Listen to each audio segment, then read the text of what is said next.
Добър ден, казвам се Владо Дулов. Пристигнах в тази болница с много силни болки в левия крак.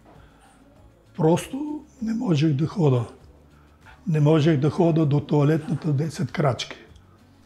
Тогава се поинтересувахме къде може да постъпим и при доктор Димитров ми казаха, че може да ме излекува и то не с лекарства, които, както знаят всички, троват организма, а по друг начин, който те го прилагат. След като пристигнах тук, приеме доктор Димитров и каза, че максимум 2-3 дена болката ще отихне, болката няма да е това, което е. И аз просто се чудех как може такъв болен човек, който не може да ходи 10 метра, да го излекуват за 2-3 дена.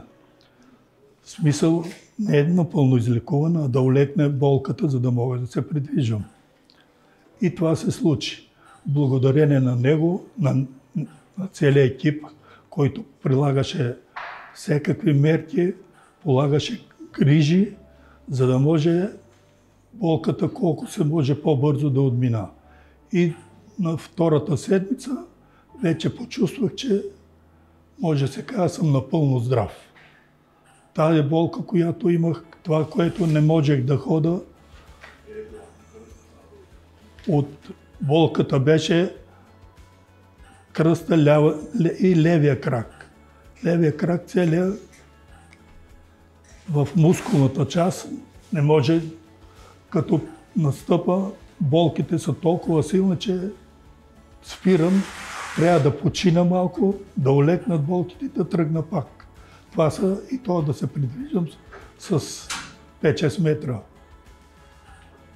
И благодарение на тези грижи, които положиха целият екип, аз сега съм напълно здрав.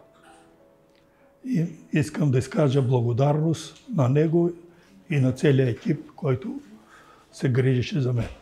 Благодаря ви.